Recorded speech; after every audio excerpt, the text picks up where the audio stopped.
Bueno, presento la región de Mendoza, Instituto de Meteorología Espacial, Esfuerzo y Avance de Latinoamérica, en Argentina y Latinoamérica.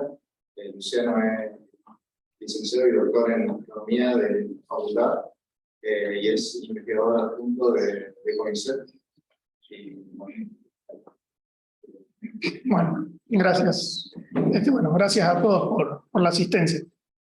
Voy a tratar de contar un poco el desarrollo del sistema de mapas en tiempo real de monitoreo ionoférico. Algunos ya conocen un poco cómo funciona o estuvieron en la génesis o lo están empezando a usar, pero bueno, espero poder que todos vean algo nuevo que no hayamos discutido, no hayamos visto o que no se haya tratado antes. Bueno, en principio quería caracterizar cuáles son los productos que estamos generando y que estamos ofreciendo, ¿sí? Estamos produciendo mapas continentales desde el sur de California hasta la península antártica, mapas continentales del contenido total electrónico verticalizado. Esos mapas se producen con una tasa de 15 minutos. Cada 15 minutos obtenemos un mapa nuevo. A su vez estamos generando también trazas observacionales de la combinación libre de geometría, del TEC inclinado y del TEC verticalizado, ¿sí? Y con la misma tasa de muestreo que estamos utilizando para el ingreso de los datos GNSS al sistema, o sea, con datos cada 15 segundos, ¿sí? Estos mapas y estas observaciones de TEC están basadas en el uso de GNSS, ¿sí? Que tiene algunas características especiales. Por un lado, son multisistema. O sea, no nos limitamos solamente a utilizar los datos del sistema, digamos, el primero que hubo, el GPS, sino que también utilizamos las observaciones del sistema ruso, del sistema europeo y del sistema chino. Sí, eso ya es una característica especial de este software y de este sistema, porque la mayoría de los productos similares se limitan a utilizar o solo el sistema GPS o el sistema GPS junto con el ruso, ¿sí? Pero no los cuatro. Por otro lado, otra característica también bastante novedosa del sistema es que es multifrecuencia. O sea, las constelaciones actuales están transmitiendo como mínimo 3 frecuencias, 3 bandas distintas, y la de Galileo incluso está transmitiendo en 5 frecuencias distintas.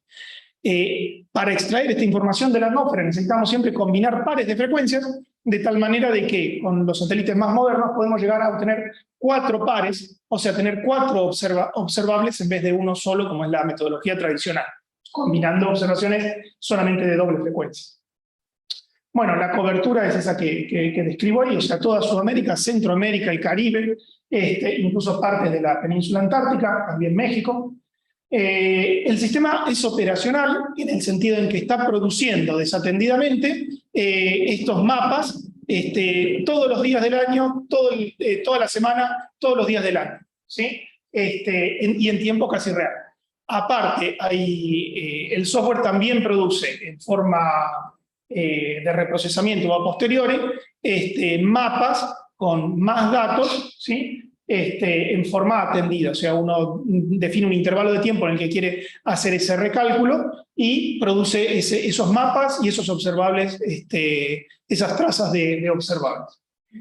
Otra característica importante de este sistema es que todos los datos y productos que utiliza son de libre disponibilidad, son open access. O sea, esto garantiza, por un lado, que no tenemos ningún inconveniente, ningún condicionamiento para poder seguir ampliando y poniendo otros productos, y aparte que cualquier otro investigador, investigadora, centro, laboratorio, instituto, universidad, que quiera reproducir los resultados que estamos obteniendo, lo puede hacer. No hay ninguna limitante, ¿sí? Acá hice un listado de cuáles son los proveedores de datos que nos están dando la información que se ingresa en el sistema. El BKG de Alemania nos está proveyendo las órbitas, tanto en tiempo real como a posteriori, y en este caso las órbitas que estamos utilizando son las órbitas transmitidas, o sea, no son órbitas que está calculando el BKG, sino son las órbitas que están siempre disponibles, que transmiten los satélites en tiempo real. Simplemente el BKG las organiza a través de todos los receptores que tienen a su disposición. Esto lo hace en el marco de una colaboración con este consorcio IGS. Las organiza y las retransmite en tiempo real. Esto lo que hace es que sea muy improbable que no contemos con órbitas, porque no son órbitas calculadas por algún centro, un instituto, que pueden llegar a tener algún inconveniente, como nos pasa, por ejemplo, con el otro sistema de monitoreo atmosférico de la baja atmósfera, que utiliza unas órbitas rápidas que produce un instituto en Suiza, y que si ese instituto se atrasa en la producción, tiene un impacto directo en que nosotros nos atrasamos en la generación de ese producto de la baja atmósfera. En este caso, estas órbitas están siempre disponibles porque son las que utiliza todo el sistema de GPS para la navegación, así que eso nos da una mayor seguridad. No es infalible. Hace un par de años hubo un problema con el cálculo de órbitas en el centro de Galileo, que se encuentra en Italia, y inmediatamente el sistema switchó al sistema alternativo que está en Alemania, y por primera vez, y ese switcheo falló, y durante casi 24 horas no hubo órbitas de Galileo. ¿Sí? Pero eso, bueno, afectó al sistema en todo el mundo. ¿Sí? Los demás proveedores de datos tenemos al IBGE de Brasil, que es lo que sería aquí el equivalente al Instituto Geográfico Nacional, y el Instituto de... Es el Instituto de Estadística. Claro, el Instituto de Estadística y el Instituto Geográfico Nacional. Después tenemos el Instituto Geográfico Militar de Ecuador, el de Uruguay, el Instituto Geográfico Nacional de Argentina, el de Francia, la NASA, UNAPCO, que es ese consorcio de universidades que administra una red muy grande de estaciones GPS permanentes y que también tiene equipamiento para campañas y que se los prestan en las universidades, que ahora se ha puesto de acuerdo con otro consorcio que se llama IRIS, que administra un montón de observatorios sismológicos. Están haciendo un nuevo consorcio conjunto, porque esto nació fundamentalmente enfocado a la geodinámica. Ellos también nos brindan una cantidad de datos en tiempo real y a posteriori. Y también tenemos acceso a posteriori a los datos del Servicio Sismológico Nacional de Chile, del Instituto Agustín Codazzi de Colombia, y de este consorcio SONEM del Reino Unido y de Francia, que monitorea mareógrafos en los puertos y que también tiene estaciones GNSS permanentes. Todos esos datos son los que ingresan en el sistema. Ningún otro producto, digamos, que haya sido producido en algún otro organismo. Son observaciones o las órbitas transmitidas. ¿Qué software se utiliza en el software y hardware? Bueno, por un lado estamos el software BNC del BKG, que es el software que va conectándose a los servidores que en tiempo real van transmitiendo las observaciones y las órbitas, y lo van guardando en nuestro servidor local. Eso está funcionando permanentemente. Luego utilizamos el software, el GFZ-RNX, que es una herramienta que permite concatenar, cortar, separar, cambiar de formato los archivos en formato RINEX. Una vez que todos los datos en tiempo real quedan almacenados en la computadora, lo guardamos en ese formato estándar, y utilizamos esa herramienta del GFZ para poder hacer el manejo de los datos en el servidor. El cálculo en tiempo casi real y a posteriori de las observaciones de Geometry Free o del SLAMTech o del BTEC, las hacemos con esta biblioteca Geo, que fue desarrollada enteramente en Magia, en Fortran 2008, y que está extensivamente paralelizada. ¿Sí? Uno de los requerimientos cuando empezamos a desarrollar esto fue que pudiéramos procesar muchísimas estaciones, muchísimos datos, incluso de alta frecuencia, o sea, de más de 1 Hz de frecuencia. Y para poder hacer eso, se requiere que todos los algoritmos, todos los análisis estén muy paralizados para aprovechar justamente las capacidades de cómputo actuales. Entonces, una primera capa de paralización está incluida dentro de el código fuente, los programas Fortran.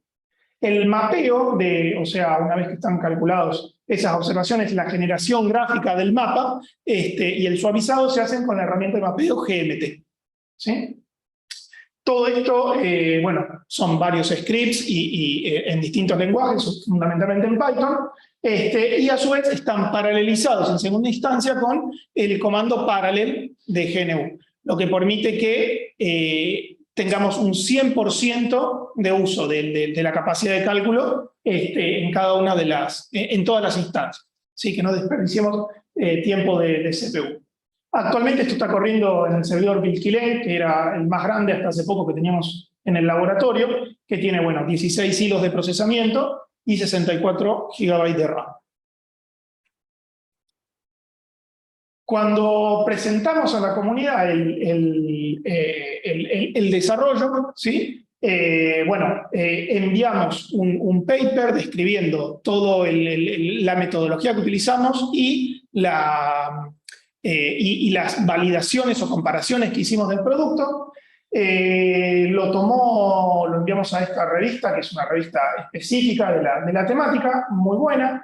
Lo tomó una editora japonesa, le encantó el trabajo y lo rechazó inmediatamente.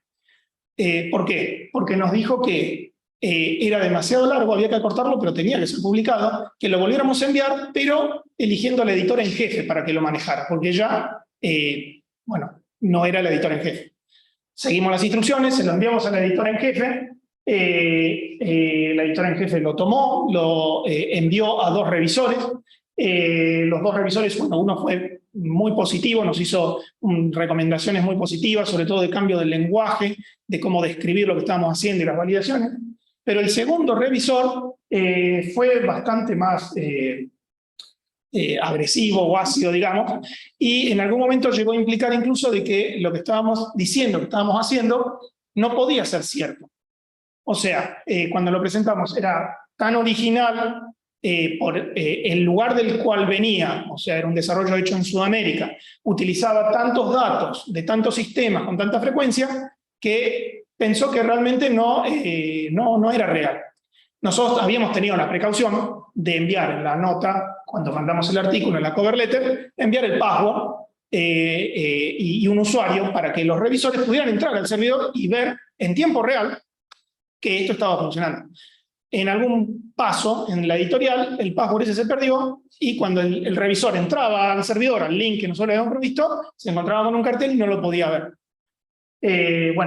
Afortunadamente, la editora en jefe se dio cuenta de que no era una mentira. Realmente esto estaba funcionando, aunque parecía magia, andaba. Nosotros cumplimos con todos los requerimientos, todos los comentarios que hicieron los 2 revisores. Este revisor en particular, más allá de que no creía que fuera cierto, nos pidió un montón de cálculos, nos pidió que comparáramos con otros productos que no son estándares, que no son de la comunidad, fue bastante trabajoso en un formato raro. Cumplimos con todo.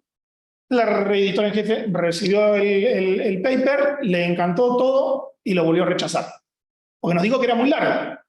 Entonces, nos indicó que la parte técnica hiciéramos una nota técnica y que dejáramos todo el resto, y que cuando lo volviéramos a enviar ya lo había seleccionado para que fuera un artículo destacado en la revista. Es por eso que termina en la tapa impresa de la revista una captura de pantalla de los mapas que se producen en tiempo real, incluyendo el logo de la facultad, el logo del laboratorio, lo que nos llenó de orgullo en su momento. La parte técnica que había sido revisada por pares, ¿sí? Nosotros queríamos que también fuera publicada, porque al quedar fuera de la publicación solamente estaba en un repositorio de preprints, como si no hubiera pasado por una revisión por pares. Lo que hicimos fue ampliarla, generar una primera aplicación para cálculo de índices y la enviamos a otra revista en la que finalmente fue publicado. De manera que hay 2 artículos que se complementan, ¿sí? Son completamente complementarios, que describen en detalle cuándo fue el lanzamiento de este sistema en el año 2019. Cuando desarrollamos esto, hicimos un montón de validaciones y comparaciones. Yo acá traje un resumen de una de las que hicimos, que fue comparar durante un año completo los mapas que generamos con una serie de productos generados por organismos bastante reconocidos. ¿Sí? Lo comparamos con los productos del CODE, de la Universidad de Berna, con los productos del Servicio de Minería y Recursos Energéticos de Canadá, MRCAN, con productos que produce la Agencia Espacial Europea, ¿sí? Con los mapas globales que produce el IGS, combinando los del CODE con los del JPL, que también los comparamos independientemente. Con estos mapas, en MapGPS, que son unos productos de un observatorio astronómico que depende del MIT, en Massachusetts. Estos son los productos que nos exigió ese revisor un poco más ácido que teníamos que comparar. Y bueno, el resultado fue que no solo no combinaba bien con nuestros productos, sino que no combinaba bien con los productos de las demás agencias. O sea, la verdad que fue una recomendación trabajosa, pero que no dejó mucho.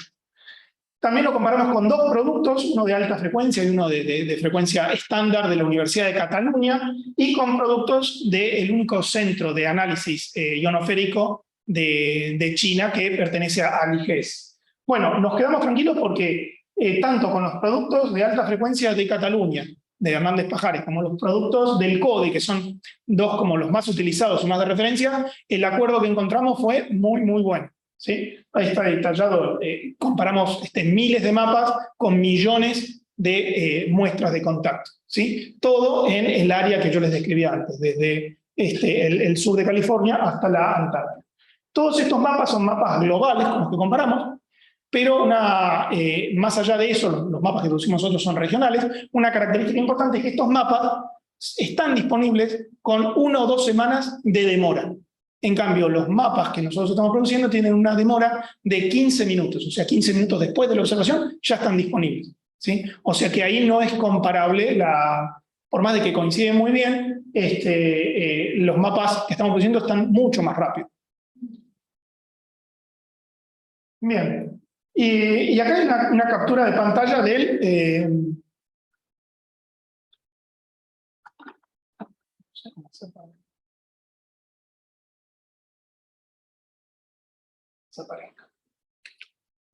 Hay una captura de pantalla de un mapa, esto es del mes pasado, cuando preparé la presentación. En el panel de la izquierda se puede ver el mapa que representa el contenido total electrónico verticalizado en todo el área de estudio. Se puede ver la posición en ese momento del Sol. Se pueden ver las estaciones que contribuyeron al cálculo de ese mapa. Y a la derecha lo que se ven son las trazas o las trayectorias de los satélites que fueron observados por todas las estaciones GNSS y que fueron utilizadas para el cálculo de ese mapa específicamente. ¿Sí? Las trazas están codificadas por color, de manera que se pueden distinguir las trazas del sistema ruso, del sistema europeo, del sistema norteamericano y del sistema chino. ¿Sí? Ahí se puede ver cuánto tarda en calcular el sistema. En este caso tardó 7 minutos, o sea que desde que estuvo la última observación fue recolectada por las estaciones, transmitida hasta nuestro servidor y el mapa fue generado y puesto a disposición, pasaron 15 minutos. En general demora menos en el servidor, lo que pasa es que en este momento estamos haciendo un cálculo de reprocesamiento, o sea que se están calculando en simultáneo siempre 2 mapas, 2 productos. ¿Sí? Por eso es que la demora es un poco mayor de los 10 minutos que normalmente toma generar los mapas. Podemos ver la cantidad de satélites, ¿sí? Siempre se hace una estadística. Para esos 15 minutos fueron 80 satélites y se combinaron observaciones GNSS de casi 200 estaciones GNSS en simultáneo. Y lo que podemos ver es la cantidad de estaciones que recibían 2, 3, 4 o 5 frecuencias. Esos números van cambiando a medida que los institutos geográficos o las agencias van modernizando su red GNSS. El software ya está preparado para que en cuanto una agencia modifica un receptor y comienza a emitir datos con más frecuencia, el software toma esos datos, no desperdicia ninguna observación y el número de estaciones que registran más de 2 frecuencias va aumentando, sigue aumentando la cantidad. Bueno, ahí podemos ver también la cantidad en porcentaje, la contribución de cada uno de los sistemas satelitales a este mapa. Vemos que la mitad de los datos, del 50%, es del sistema GPS, el sistema primero que hubo, pero un 20% corresponde al sistema GLONASS y un 20% al sistema Galileo, ¿sí? Y un 10% al sistema chino. O sea, si no estuviéramos utilizando los demás sistemas, tendríamos una mitad de la información disponible. Por otro lado, ese 20% del sistema Galileo incluye un montón de observaciones que son de las múltiples frecuencias. O sea que a medida que aumente la cantidad de estaciones que reciben toda la frecuencia de Galileo, cada vez va a tener mayor impacto ese sistema en el producto que estamos generando. Bien, voy a contar más o menos cómo es el proceso de análisis de los datos. Los datos que se reciben de cada estación, ¿sí? Deben ser preprocesados antes de que se haga el cálculo del TEC. Tienen que ser limpiados, ¿sí? Y esta limpieza es muy crítica en el cálculo de GNSS. La parte fundamental es encontrar los saltos de ciclo, encontrar los instantes de tiempo en que los receptores por algún motivo, porque hubo una obstrucción, por un cambio muy brusco de la ionosfera o por algún otro inconveniente, pierden la cuenta de los ciclos que están recibiendo desde cada receptor.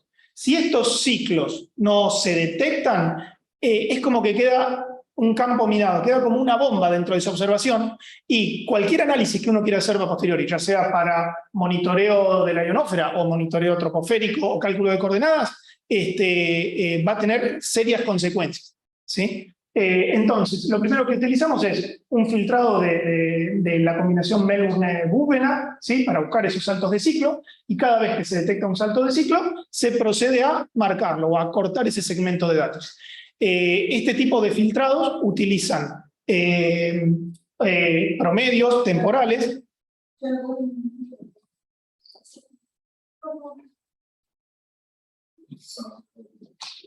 Utiliza promedios temporales que van hacia adelante y hacia atrás en el tiempo. Entonces, se resuelve, una vez que se empieza observando desde el principio, cuando se llega al final, se vuelve a recorrer en el sentido contrario, o sea, retrocediendo en el tiempo, la misma serie de datos, porque hay saltos de ciclo que se pueden encontrar solamente yendo en una dirección o en la otra.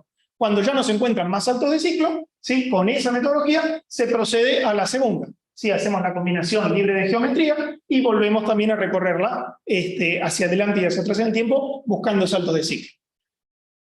Esto es muy crítico, tiene que ser hecho en forma paralelizada, porque esto se hace para cada enlace entre una estación y un satélite, para cada par de frecuencias, ¿sí? Una vez que se terminan con la segunda instancia de detectar los saltos de ciclo, se vuelve a la primera instancia, porque hay saltos de ciclo que solamente pueden ser detectados después de que otros saltos de ciclo han sido detectados. ¿Sí? Realmente es complejo. Entonces se vuelve a utilizar la primera combinación lineal y luego se hace un último chequeo con la combinación libre de geometría. Por ahora no hemos encontrado, hemos procesado desde el año 2019 millones de archivos RINEX y hasta ahora nunca hemos encontrado ningún caso en que ya la segunda instancia de la Geometry Free detecte algún salto de ciclo que haya quedado remanente, ¿sí? Una vez que se terminaron de detectar todos los saltos de ciclo, se hacen ajustes de la combinación Melbourne-Búvena y libre de ionosfera para detectar outliers particulares, ¿sí? Que puede haber en las observaciones.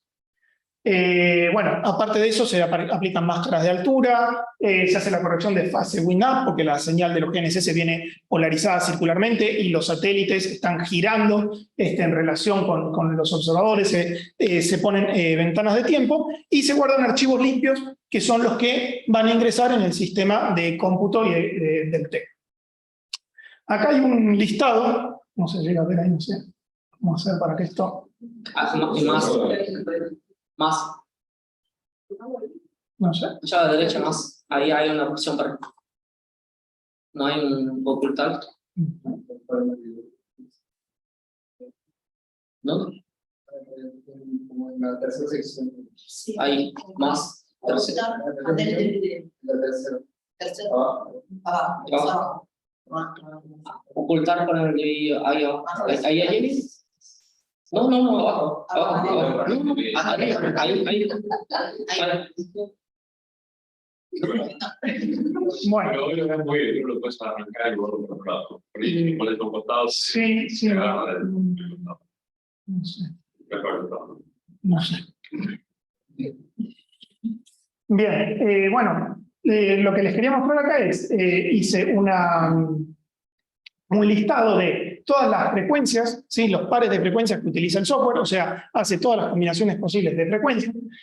Bueno, GPS tiene 3 frecuencias, L1, L2, L5, GLONASS también tenemos 3, Galileo la 5 y Beidou tiene 5 frecuencias. Y lo que se ve ahí es la longitud de onda de la combinación WildLane, que es una de las primeras que utiliza para encontrar los saltos de ciclo. Mientras más grande es esa longitud de onda, que llega a ser en algunas combinaciones casi de 10 metros, más fácil es detectar los saltos de ciclo.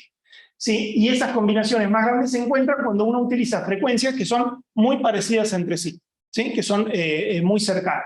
Entonces, todas esas combinaciones de frecuencias se utilizan en la limpieza de los datos. Ahora, al momento de calcular los productos, la combinación libre de geometría, o el T, o calcular los DCB, uno se tiene que quedar con observaciones que sean solamente linealmente independientes. Entonces, si uno tiene 3 frecuencias, solamente puede armar 2 pares de combinaciones linealmente independientes. Necesariamente tiene que descartar combinaciones, ¿sí? Lo que se hace siempre es solamente quedarse con aquellas combinaciones que tienen las frecuencias más separadas, que son las que generan la wide range más pequeñita, ¿sí? ¿Sí? Pero las que tienen las frecuencias más separadas porque me permiten recuperar de mejor manera el efecto de la dispersión en la ionósfera por efecto del contenido tal electrónico, al tener frecuencias más separadas. ¿Sí? Como para comparar, ahí están la mayoría de los demás códigos que se pueden utilizar para estas tareas, utilizan solamente 2 frecuencias. ¿Sí? Entonces podemos ver la cantidad de datos que no se pueden aprovechar con otras aplicaciones, por ejemplo.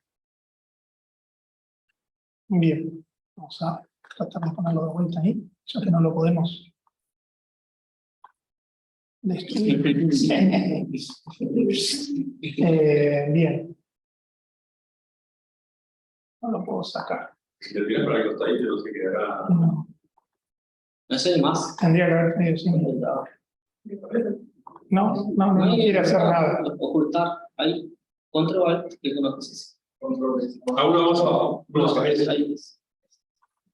Muy bien. Ahora quedó eso. Bien, una vez que los datos están limpios, sí, o sea, los datos de cada estación, todos los enlaces con cada satélite están limpios, ¿sí? Lo que se hace es un proceso clásico de nivelación, en el cual se combinan las observaciones de código con las observaciones de fase, ¿sí? Para generar un observable de fase nivelado, ¿sí? O en alguna literatura se lo llama un código suavizado, ¿sí? Y a partir de ese momento se plantea un modelo para ajustar esos observables de código suavizado. Se utiliza una función de mapeo, un desarrollo en armónicos esféricos del TEC verticalizado en el marco de referencia de la latitud geomagnética y el tiempo local, y a su vez se plantea la calibración de los bias interfrecuencia, ¿sí? Ahora, el mayor interés en esta etapa es justamente calcular estos bias interfrecuencia para poder recuperar las observaciones de TEC. Bueno, el software lo que realiza en realidad es que no es un solo desarrollo en armónicos esféricos, sino que permite hacer distintos sets de parámetros, o sea, distintos conjuntos de desarrollos en armónicos esféricos en distintos intervalos de tiempo que uno puede setear, pueden ser 1 hora, 2 horas, 24 horas, ¿sí? Para el conjunto de datos, y a su vez los coeficientes del desarrollo en armónicos esféricos no son constantes, sino que son desarrollos en el tiempo, o sea, pueden tener una parte constante, una dependencia lineal con el tiempo, una componente diurna, una componente semidiurna, ¿sí? Esto permite tener mucha flexibilidad a la hora de encarar distintos análisis o distintos experimentos. Una vez que ese sistema es resuelto, ¿sí? Tarda alrededor de 60 segundos el sistema en invertir, son alrededor de 1 millón de observaciones para generar cada mapa, ¿sí? El tamaño del sistema de ecuaciones normales. Una vez conocidos los interfrequency bias, se puede recuperar el SLAM-TEC, ¿sí? Y también verticalizarlo y obtener el TEC vertical, ¿sí? Una vez que tenemos esas trazas de SLAM-TEC o de TEC vertical, lo que se hace con el software GMT es generar un mapa suavizado utilizando splines, son funciones de curvatura continua en tensión, se utilizan unas funciones de Green que permiten calcular los coeficientes de ese desarrollo, o sea, los coeficientes en esa base con esas funciones, a partir de una grilla, permite calcular los coeficientes, cómo van a tener impacto en otros puntos de la red, ¿sí? Eso se hace utilizando descomposición de valor singular, de manera que la cantidad de autovalores que se resuelven y que eso va a determinar la resolución con que resultan los mapas suavizados, depende, ¿sí? de la actividad que tenga la ionósfera. No tenemos determinado una cantidad de autovalores hasta cuándo se tiene que resolver, sino que lo que hacemos es decir, bueno, hasta que los autovalores sean menores que tal valor. ¿Sí? Entonces, a la noche, cuando no hay mucha actividad, se resuelven menos autovalores. Cuando hay gran actividad de día, ¿sí? Se van a resolver más autovalores para representar mejor el estado actual de la ionósfera. Inmediatamente después los mapas son publicados en los dos formatos estándar de uso común en la comunidad, el IONEX y el NetCDF. Bueno, tenemos varios usuarios que son registrados. O sea, tenemos usuarios anónimos que están mirando los mapas. En los logs podemos ver que hay de La Plata, de Conurbano, federales, hay de todo el país, Mendoza, Rosario, hay de un montón de lugares, que anónimamente ven los mapas. Pero hay usuarios que han querido acceder directamente a los mapas en forma digital, no en forma gráfica, para poder incluirlos en sus propios cálculos, ¿sí? Y acá tenemos un listado de todos los usuarios que tenemos. Paradójicamente, no hay usuarios de Argentina, eso es lo primero que llama la atención. Registrado, ningún centro, instituto o grupo le pareció interesante aplicar esto en ninguna actividad, ¿sí? En otros lugares sí. Eso es lo primero que puedo decir. No puedo, digamos, aseverar la razón, porque esto está publicado, o sea, es de conocimiento en todos lados, pero eso es lo primero que salta a la vista. Lo segundo es que, bueno, acá tenemos a Giorgio, el colega de Brasil, que esto ha tenido evidentemente bastante impacto en Brasil, la mayoría de los usuarios son de allá.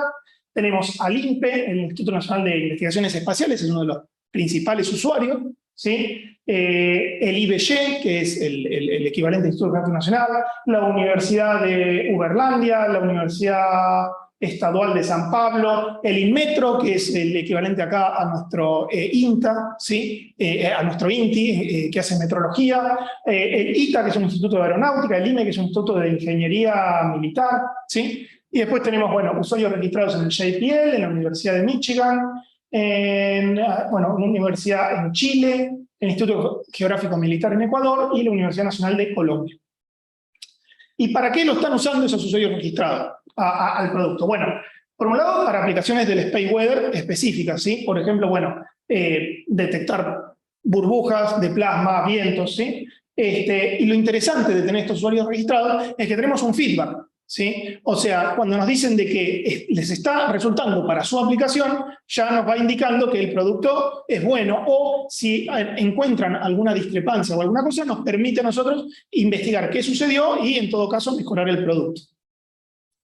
En las áreas de geodesia y metrología, bueno, lo están utilizando para hacer posicionamiento satelital con receptores de una sola frecuencia y sincronización de relojes atómicos con GNSS, para sincronizar relojes entre distintos centros que llevan el patrón de tiempo, ¿sí? En geodinámica está siendo utilizado para sismología GNSS y también para corrección de observaciones INSAT. En este caso todavía no hemos tenido ningún feedback, ¿sí? Veremos en algún momento si tenemos alguna respuesta. Y en transporte, recientemente estamos compartiendo los datos con un tesista que está trabajando en Brasil para tratar de desarrollar una prueba piloto de un sistema WASP para corrección de la navegación, similar al que hay en Estados Unidos, ¿sí? Pero aplicando los productos que estamos haciendo nosotros en tiempo real. Con todas las limitaciones que tiene, ¿sí? Porque ya esto es un tema que ya tiene riesgo de vida, ¿sí? Pero en el caso de esta prueba piloto, podría ser bastante adecuado. ¿Y en qué lo estamos utilizando aquí en la UNLP? Bueno, por un lado estamos haciendo estos reprocesamientos de los DCB, de los retardos diferenciales, del SLAM-TEC, del BTEC y los mapas, incluyendo las observaciones que están offline, o sea, las observaciones que las agencias no proveen en tiempo real. La ventaja de eso es que, primero, casi que se duplica la cantidad de observaciones que tenemos. Sobre todo se cubre mejor el área geográfica, por ejemplo, observaciones de Colombia, observaciones en Chile que no están en tiempo real, ahora sí las podemos incluir y eso hace que sean más robustos los productos que obtenemos y con mejor cobertura. Y por otro lado también podemos cubrir todos los instantes de tiempo, porque el sistema, naturalmente, si hay una interrupción de internet, no recibe datos. Si hay un corte de energía, las computadoras están apagadas y no puede procesar. Entonces van quedando gaps en esa serie temporal que se hace en tiempo real. Con este reprocesamiento logramos tener series homogéneas que pueden servir incluso para aplicaciones climatológicas, no solo meteorológicas. También se están generando índices, ¿sí? Tanto tiempo real como a posteriori, ROPI, VIX, el W, ¿sí? Hay también varias tesis en curso que están utilizando estos productos y estos índices. Se está utilizando para hacer mapas de pronóstico BTEC, también hay una tesis en curso. Y estamos empezando a ver la aplicación de estos productos para sismología atmosférica GNSS, o sea, para estudiar perturbaciones ionosféricas viajeras, terremotos, erupciones, tsunamis o incluso precursores de terremotos. ¿sí? Hemos hecho algunas pruebas y el producto está a la altura de estas aplicaciones. Casi para ir terminando, esto es un ejemplo de el cálculo de un índice, por ejemplo en este caso el índice W asociado a un flare, ¿sí? En el año 2017 podemos ver un día en el que la ionósfera estaba activa, ¿sí? Una emisión de material coronal y un flare, y unos días después, a la misma hora, vemos como completamente distinta la caracterización de la atmósfera en la región. Ya no una tormenta. Sí, fue una tormenta magnética inducida por ese flare y esa eyección de materia coronal, que fueron dos, una un día y otra al día siguiente. Bien, y esto es otro ejemplo de las primeras pruebas que estamos haciendo. Procesamos los datos de el día casi el 1 de abril del 2014 y el 2 de abril del 2014, cuando ocurrió el terremoto de Iquique. Estas son observaciones solamente de un satélite y observadas hacia el sur por todas las estaciones que incluimos en ese análisis, y lo que se puede ver es que el sistema es sensible para detectar, por un lado, la onda acústica que se produce por el terremoto, ¿sí? Y también una onda de gravedad que es producida por el tsunami subsiguiente. Y bueno, permite, sí, las observaciones permiten incluso calcular las velocidades a las que se van propagando esas perturbaciones en la ionósfera, ¿sí? Estas son algunas de las cosas con las que estamos empezando a trabajar aquí localmente. Bueno, ideas a futuro. Bueno, obviamente desarrollar y seguir investigando más aplicaciones del producto, incorporar continuamente nuevas observaciones. Sí, las últimas observaciones que incorporamos con alrededor de 40 estaciones de Ecuador, ¿sí? Mejoras en el preprocesamiento, por ejemplo, al momento no se reparan los saltos de ciclo, simplemente los detectamos. La reparación de los saltos de ciclo tiene que ser hecha con mucho cuidado, porque si esa reparación es errónea, es como empeorar las observaciones. Entonces, ante la duda, por ahora el software no está reparando los saltos de ciclo, pero se podría implementar. Eso tendría algún impacto beneficioso en las siguientes etapas, ¿sí? Porque mientras más largos sean los periodos de observación, mejor va a ser la calidad de los TEC recuperados. Generar mapas rápidos, o sea, ya tenemos los mapas en tiempo real para ciertas aplicaciones y los mapas reprocesados, por ejemplo, para climatología, pero hay algunas otras aplicaciones que podrían beneficiarse de un mapa con 24 horas de delay, pero con el doble de observaciones que los mapas que estamos generando ahora. Generación de mapas globales, sí, el software es muy escalable, sí, simplemente depende de tener más recurso computacional, pero tranquilamente podría estar desarrollando mapas a nivel global. Y bueno, incluir nuevos estándares. Por ejemplo, ahora hace poco están empezando a guardarse en las bases de datos internacionales y a enviarse en tiempo real las observaciones en el formato RINEX 4, ¿sí? En vez de RINEX 3, y en algún momento el software hay que ir adaptándolo. Ahora soporta el formato RINEX 2, RINEX 3, pero bueno, son cambios bastante pequeños, pero hay que implementarlos en el software. Bueno, muchas gracias.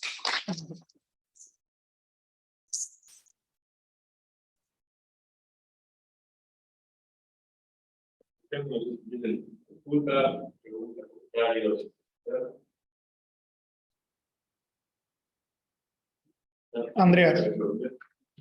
Si tengo un enlace entre una estación y un satélite que emite más frecuencias, ¿qué aporta, qué puede ser las combinaciones adicionales de interfrecuencia? En principio, sí, en la metodología clásica, cada vez que uno tenía un enlace entre un satélite y una estación, solamente podía recuperar una observación de TEC, por ejemplo, en esa dirección, en esa localización. Ahora, al tener varias frecuencias, uno está muestreando, en ese espectro, está muestreando mejor la ionósfera. Cada una de esos pares de frecuencias va a dar un resultado ligeramente distinto, ¿sí? Más allá de por un lado, por los errores de los distintos bias interfrecuencias, pero más allá de eso, porque bueno, no son todas las frecuencias iguales.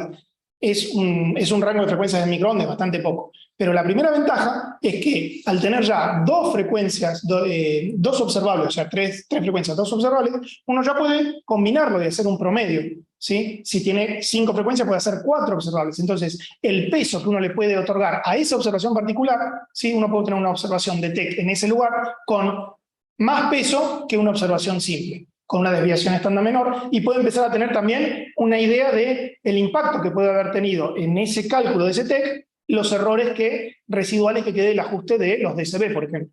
Porque si uno tiene uno solo, no tiene que comparar. Ahora, si uno tiene 4 pares, cada uno afectado por su propio DCB, puede entonces tener un error más realista. Bueno, a ver, este TEC que yo estoy adjudicándole a este lugar de la atmósfera tiene realmente esta precisión y no la que sale del software de un ajuste de mínimos cuadrados. Esa es la primera ventaja. La desventaja es que hay que tener eso en cuenta, ya lo estuvimos hablando con algunos de los becarios, porque a la hora de hacer un mapeo o hacer algún análisis particular, uno puede llegar a tener lugares donde tiene trazas simples de doble frecuencia y otras donde tiene trazas que tienen múltiples trazas una sobre otra. ¿Sí? Si uno los combina así muy ligeramente, va a tener un desbalance, porque va a tener 4 o 3 o 2 veces más datos en una traza que en otra. Entonces, convendría hacer primero una superposición de esos datos, una combinación, para si uno después va a hacer un mapeo o algún trabajo de ese tipo, por ejemplo. Son cuidados que con los software tradicionales nunca se tuvieron, porque simplemente cada enlace satélite-receptor producía una observación de TEC. Pero no tiene el potencial de aportar información radial, o sea, no, información radial no, porque el pad es exactamente el mismo de la señal. No. ¿Cuánto serían las estaciones si vos haces este postproceso, digamos? En los mapas vos hablabas ahí de 200 estaciones. Y ahora ya terminamos de procesar todo el año 2015, todo el año 2016 y ahora estamos empezando en 2017. A medida que va pasando el tiempo van aumentando, porque en esos años justamente fueron incrementándose la instalación de estaciones en Latinoamérica, y ya en 2015 llegábamos a tener en algunos mapas con 470 estaciones. Sí. Si vos haces un mapa, querés hacer un mapa global, que tengamos el servicio a nivel global.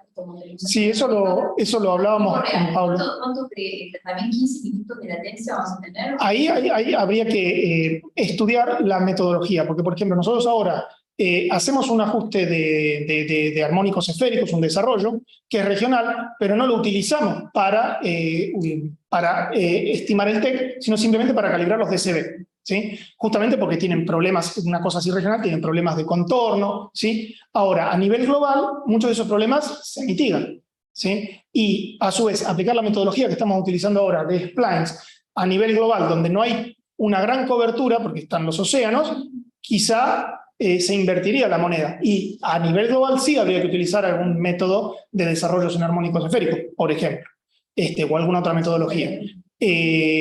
La cantidad de estaciones... o sea, el tiempo de cálculo depende de la cantidad de estaciones. O sea, si procesáramos 400, 500 estaciones, como los mapas globales que se están utilizando, que se generan ahora, el IGS o los centros de análisis, tardaría exactamente lo mismo. O sea, tardaría el software desde la limpieza de los datos hasta que da los DCB y los mapas, incluso tardaría menos, porque si no hubiera que hacer el mapeo con el GMT, que toma bastante tiempo, el software en Fortran es bastante más rápido que el GMT, entonces sí, tardaría un tiempo equivalente. Naturalmente sería conveniente agregar más observaciones, regular que sea la homogeneidad, o sea, no poner todas las estaciones de Argentina, de Chile, de Brasil, si uno va a hacer algo global, tratar de tener... Pero en cuestión de tiempo es totalmente escalable y sí, se podría producir en tiempo casi real. ¿Puede ser una preguntita?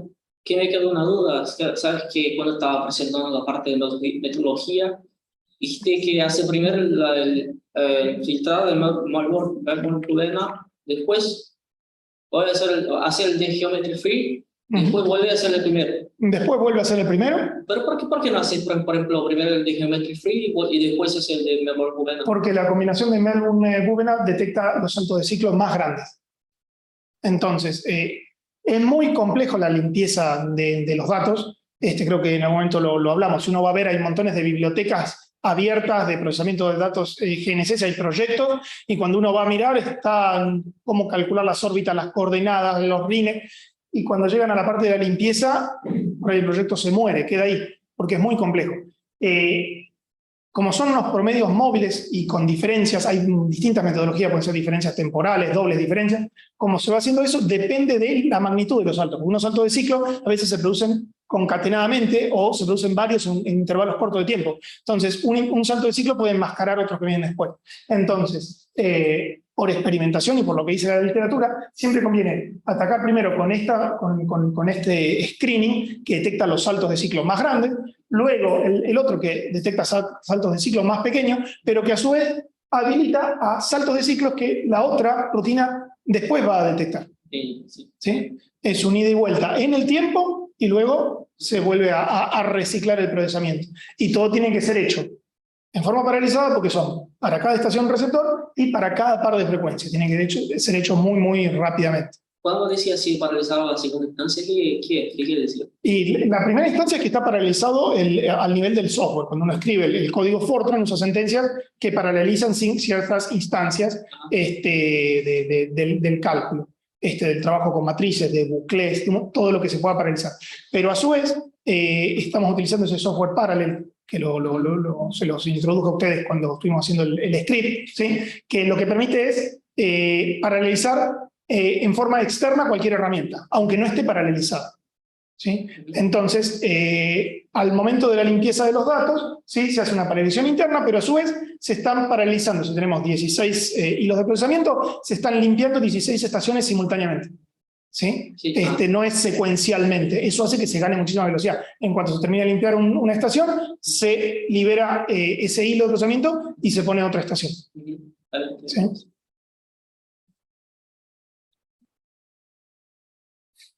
Es como una interpretación, digamos, una resolución. El método de interpolación, que bueno, acá no llegué a explicarlo, porque está en la publicación. Lo que se hace es, primero, se arma una grilla en el área de trabajo con una resolución preestablecida, y dentro de esa grilla se calculan los valores medios del TEC observado verticalizado. Y luego que se tiene esa grilla, se calculan los coeficientes C sub P con esas funciones de Green que permiten interpolar el valor con suavidad sobre toda la región, ¿sí? Utilizando esa base de funciones que son splines, el nombre técnico es splines, con curvatura continua en tensión. O sea, uno le puede poner una tensión para aligerar los problemas de borde, ¿sí? Es como si fuera una goma elástica que tiene observables debajo y uno la estira para que reproduzca esa superficie. Todo eso se puede regular, digamos, hay que calibrarlo para que sea óptimo para cada problema. Y después, con las funciones de Green, que van evaluando el valor promedio en cada nodo de la grilla, ¿sí? Con respecto a todos los demás, se calculan esos coeficientes. Y cuando se resuelve justamente esas funciones, se las ordena de acuerdo a el impacto que tiene en la representación de la ionófora, de acuerdo a la magnitud de sus autovalores. Entonces se van resolviendo, primero se resuelve la primera, eso se le resta, ¿sí? Se ajusta la segunda y así se va progresando hasta que ya el autovalor indica que el impacto de las funciones sucesivas ya es muy bajo. Y ahí se corta el ajuste, ¿sí? Y con eso se representa ese mapa. Ese mapa se genera en una grilla de mayor densidad, porque ahora es suave, sí, es suavizado, y luego se traduce al formato IONEX, que es un formato ASCII, que es el estándar de la comunidad, digamos.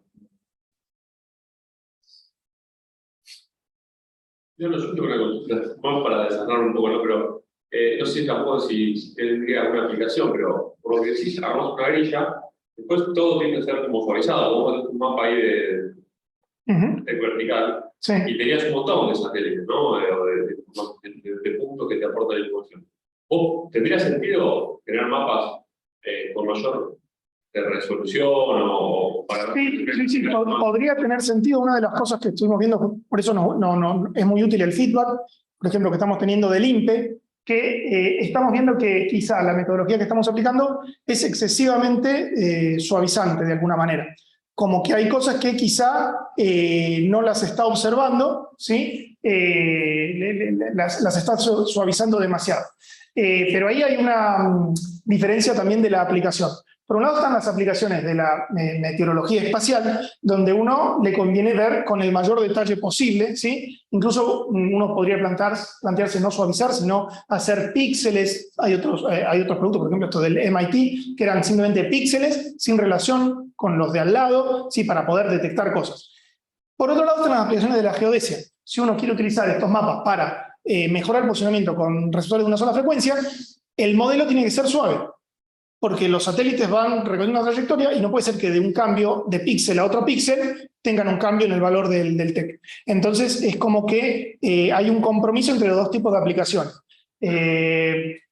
Para muchos estudios justamente estamos utilizando directamente las trazas, o sea, no los mapas suavizados, sino directamente las trazas no suavizadas, ya sea en la dirección del satélite o introduciendo una función de mapeo con la problemática que eso ya trae, ¿sí? Y verticalizándolo, ya sea arriba de una estación o arriba de un punto, el IPP, suponiendo una capa única que concentra toda la densidad de electrones. Depende de para qué aplicación puede ser útil una cosa o la otra. De todas maneras, sí, tenemos ya en agendado volver a revisar la metodología de suavizado para ver si se puede obtener algo que siga siendo útil para el posicionamiento, que sea suave, pero que quizá no suavice tanto y deje ver algunas estructuras o con más detalle.